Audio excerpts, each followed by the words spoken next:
Hello. my name My name is Stephen Childs, and this is the way of fairness.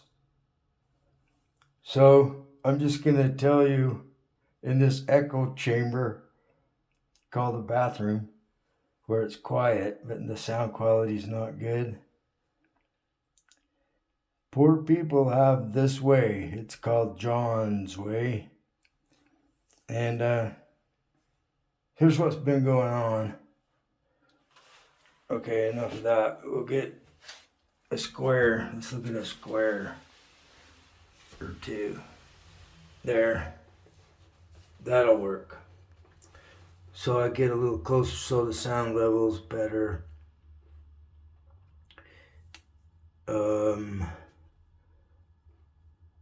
There's been some very interesting one thing leads to another phenomena. I have a spirit being that's invisible, and she is awesome. I was at Winco in Orem, Utah, and it's a great store, by the way. The people are great, and we're cooperating. I was there yesterday, and this invisible friend of mine, she says, go to where you buy the magazine. And so I have to think. And it's going to be later on. And so I went right after that over to Barnes & Noble because I hadn't been there for a long time. It's gone since I was here. And I think it's a parts store. Excuse me, I gotta sit down. Glad I cleaned the floor. So,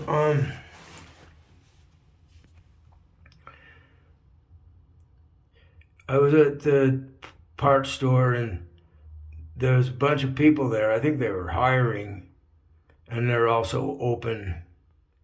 And they were laughing, and they were looking at my car. I'm wondering if they're laughing at what I got going on with my logos on the car. The right to not be done wrong, thewayoffairness.com, faith-based atheism, one all-powerful all. I think that's the size of it. So then I went in and felt the energy. That's why I stop places, is I feel energy either way, positive or negative. I go where there's energy. And I go into me the king mode, the only Christ mode, and I stay in control of myself without letting any fear or any other distraction divert me from what I'm doing. And what I was doing was looking for where something is attacking me so that I can stop it. And so there's a guy that heard me play one of these videos from my YouTube, and he saw me on the YouTube and saw me standing beside him. So he knew that it was me, and it was me, and it was him. And so I don't know who, but my spirit friend told me they had arrested somebody for shoplifting. Because I had said, there's no escape now, we're all surrounded in the store, right? So that everybody in the store could hear. And then I left. So remember, she had told me to go get the magazine. Okay, so last night I was listening to God Above God video on YouTube. Michael McGuire, I think it's Mikhail, or sorry for mispronouncing your name. And he has a guest, Conrad. I think David, all this stuff can be checked on later. Let's get the facts down and we'll correct any mistakes in it. Sorry for the mistakes. Please forgive me. Thank you. I love you. So I do the Ho'oponopono a lot. Hawaiian prayer of forgiveness. The power of forgiveness is required for humans to survive. So, he's talking about, it's Gnostic. And so they developed this fascinating, imaginative, creative mythology because the God of creation is either a dimwit or he's evil, or it was actually just evolution with no mind involved.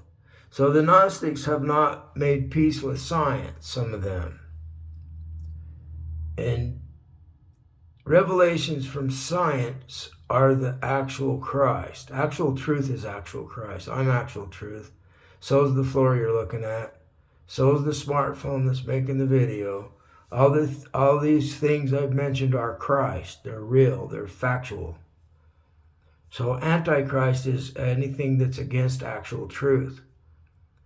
And the Gnostic religion was starting this process of defeating authoritarianism.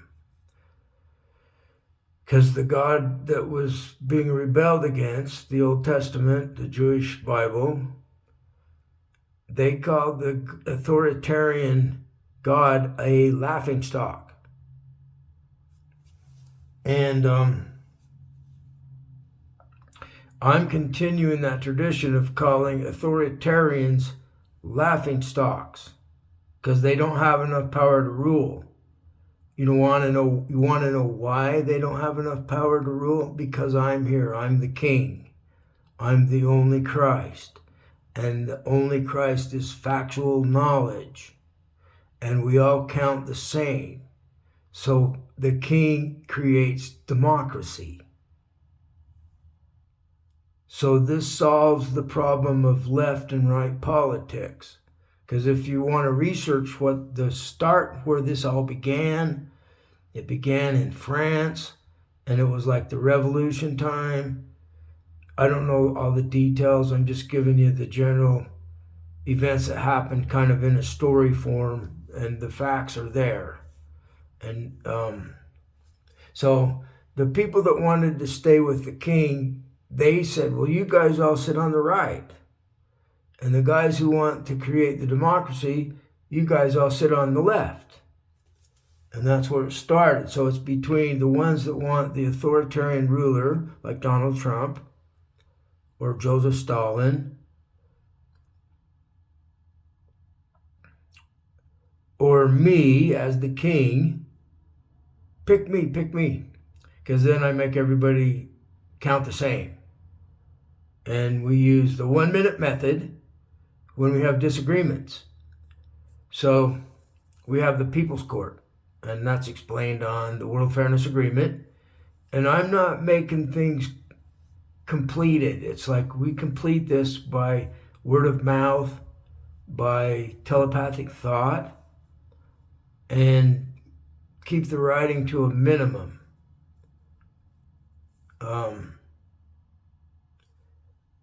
It's the only law that's necessary, the only order that's necessary is stop doing others wrong.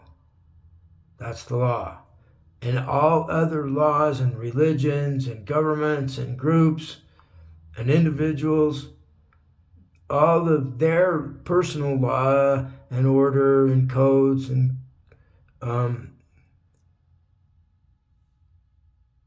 ethical rules, the rules of the gang, the rules of the road, all this stuff is secondary. It's built upon the fundamental law of don't do others wrong. So back to the Gnostic video interview of Conrad. He has a calendar he wrote the number 13 on it. He wanted to make sure everybody knew that. And he's kind of playing the authoritarian role as a demonstration, I think. And it's like the power of poop. You know, you better surrender to the power of poop, right? And he has a lot of power to make shit happen. And it was happening during him being interviewed. And he was anti-science. So I said that the authoritarian is a laughingstock, and I thanked him for facilitating this understanding of how the Father of Jesus, the Gnostic Father, the God above God, is about establishing fairness for everyone. And science is part of it, actual truth. And so the mythology is secondary to actual truth. And so I hope I freed him from being a slave of the vomit, you know? So he had to defend himself with the power of poop. So he was the shit, you know? And so this is what common people understand, and what the people that are college educated don't know shit about this. Why is that? Because the system of education has been taken over by laughingstocks, authoritarians. If you want to find out what authoritarian means, look in the dictionary for laughingstock. That's what authoritarians are. And I'm not pulling any punches here, because I'm the king and we all count the same. Have a great day. Oh, I realize this video is not completed yet. I got triggered this morning on my walk back down to Winco to buy some Quaker Oats, old-fashioned, with the picture of George Fox, the founder of Quaker religion, Friends of Truth. That's what they were called before the people started getting scared of something. Authoritarianism, laughingstocks were threatening them. And so they called them Quakers. Some people say that picture is George Washington. Well, I had a dream that George Washington has devil horns on him. Authoritarian, laughingstock. So George Washington was a laughingstock, but he might not be now. So the object here is to stop people from thinking authoritarianism is going to rule anyone, because it's not. It's not ever going to rule.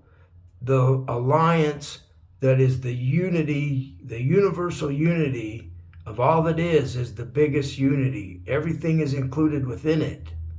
And this is the alliance of we the people have perfected a more perfect union with the entire reality that we're in. We have unified with it, and it has unified with us, and we're grateful. So this involves non-human intelligences. It always has. The Bible is about angels and demons and so forth. So this is about convincing all the people and all the beings that are consciously aware in reality that we have found a way to stop the abuse from happening to you, wherever you are. Okay, so I'm on my way down there, and I see a woman at a crosswalk at an intersection, and there's not any traffic, and she knows I'm watching her, because the dogs have all been saluting me on the way down with their barks. It's been absolutely incredible. The dog tribe is like, it's happened. We're free from abuse. Because dogs get kicked by their owners, and sometimes they become trauma bonded to their owner. So they love their own owner so they don't get hurt and kicked. So we're learning to treat animals in a way that they're not abused, and you don't have to spank the child when he's old enough to understand if you go on the road, you will be killed by an automobile. That scares them, and so they don't need a spanking for that. And they're old enough to understand as soon as they can understand it. And it doesn't take very long for humans to understand. Dogs, if they might not understand the cars and stuff, the danger of the intersection, as well as humans do. So is all you need to do. You don't need to jerk the tourniquet around the dog's neck to where he's choking to death. I don't know if she had a choke collar. They have shock collars, choke collars, and just regular collars, and they have harnesses that are not going to harm the dog's throat. But she jerked on him really hard and spun him right around. I saw it, and I was like, what should I do here? This is not right. And I said, do not harm that dog.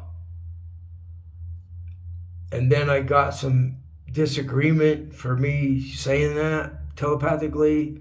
So I start imagining thumping people with a hammer because I'm triggered. I got to stop it, or I'll go into depression. People go into depression, and then they become ballistic, and they shoot people in stores, churches. They send nuclear missiles. So I'm imagining that my father replaced the spirit that was telling her to do that to the dog. And it might be my older brother. So this become personal to me in my experience. And my grandfather was mean, and he doesn't want me to know what he did to my father in an authoritarian role. My father might have been more authoritarian, but he had a heart attack and almost died. And I think after that, he became more fair to everyone. He was very honest. And so he could just say, get behind. And the dog would immediately go behind him. But he didn't give doggy treats too much. And I learned that using doggy tricks is really effective. So you could say heel. These days, most people say heel, and the dog knows what that means. And he'll go right behind you at your heels, and you give him a doggy treat. Not every time, but once in a while. So she didn't need to jerk on his collar. She could have just said heel, having trained the dog in the fashion that I just explained. And it's the same with the young child, the 2-year-old, 3-year-old. So before they can understand the danger of the car, they'll respond to, come here, I have a treat. I might give you a treat. And so the child will stop and turn around instead of walking toward the road. And then you can go and grab him by the hand. Grabbing might be the wrong word. Take a hold of his arm or hand and pull him toward safety. So I want you to understand that these beings know the future. That's why she told me it's going to be later when the magazine shows up. Isn't that fantastic that this guidance is so wise and so knowledgeable about the future? So another thing is the God's will and the superdeterminism. I think it's one or the other. So I'm in the belief system that whether there's a God that created superdeterminism, in other words, God's will is infallible and God knows everything that's going to happen from here on to eternity, or whether there's no God with a mind and superdeterminism is just the way reality's constructed. Either way, it's the same result. Thanks for listening.